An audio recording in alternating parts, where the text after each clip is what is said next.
Now, one of the cool things that you can do with one of the techniques that we've been talking to you about is that you can estimate, knowing about nothing, the speed of the wave across the Pacific Ocean.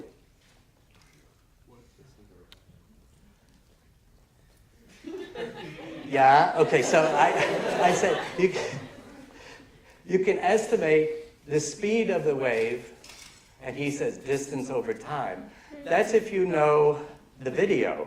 But if you don't know anything except that it's water, it's on Earth, what else would you need to know in order to estimate the speed of a wave moving across the ocean? Yeah.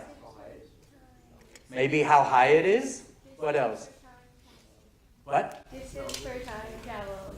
Yeah, but you don't, neither of those things is intrinsic about the wave.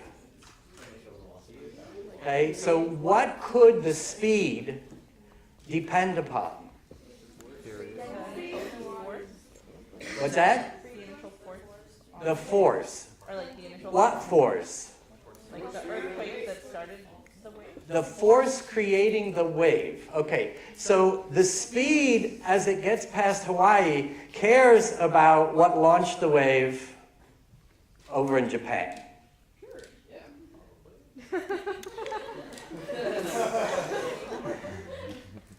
So if I have different waves that look the same at Hawaii, I can't say that anything about the speed that the wave will progress at until I know, oh, this is a Japanese wave, whereas this one is a Californian wave, and so is mellow. Is that right? Or maybe it only has something to do with the local environment? Maybe. What drives the wave to move?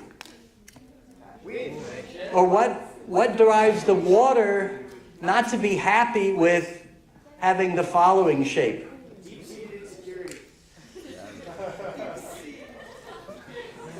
So if that's the surface of the water, what's causing this deep-seated insecurity that you mentioned? Gravity, right? This water here is up above where it needs to be. It wants to flow down to a region. It wants to sink to the same level as the surroundings. That's what's driving the wave motion. Okay, so what does that depend on? What? Maybe the height of the wave?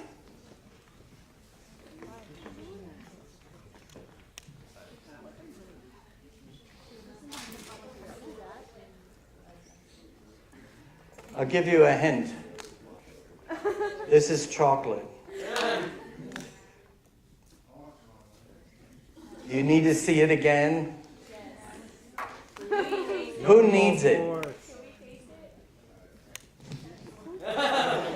Who else needs? All right. Gravity is what's pulling it down. It might depend on gravity. Okay? So I'm looking for a wave speed. What are the dimensions of wave velocity? Length per time. Okay? What are the dimensions of g? Length per time squared.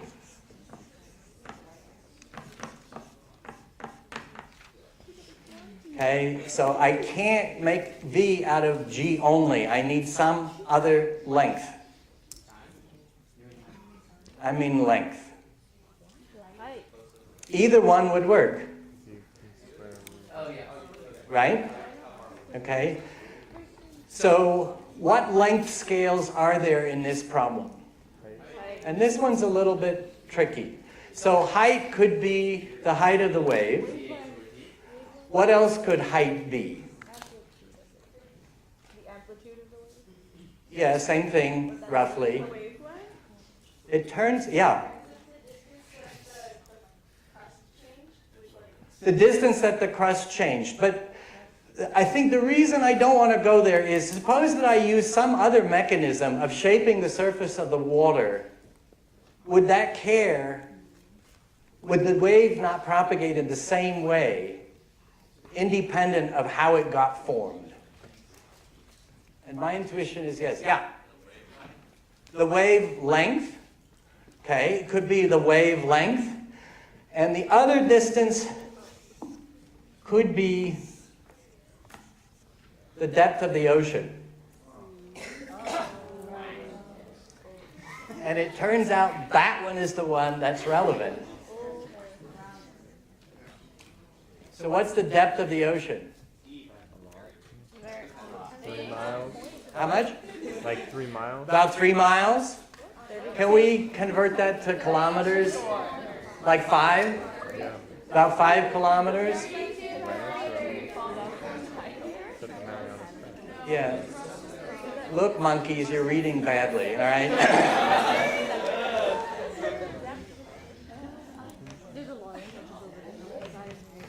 So how do I get out of h and g the speed of the wave?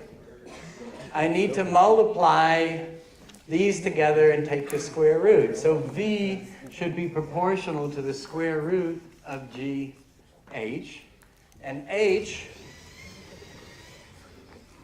is about 5,000 meters. That's a reasonable estimate. So g being 10 meters per second squared, we get v about equal to square root of 50,000 meters squared per second squared.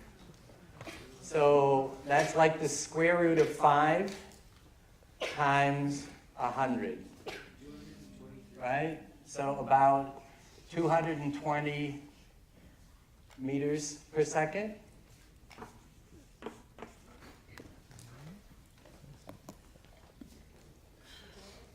Does that seem like a rapid speed? Yes. That's pretty fast. And that's very close to the speed at which the wave goes across the ocean. So dimensional analysis, provided that you can intuit the right relevant physical quantity, gives you a very cheap and easy way to estimate quantities.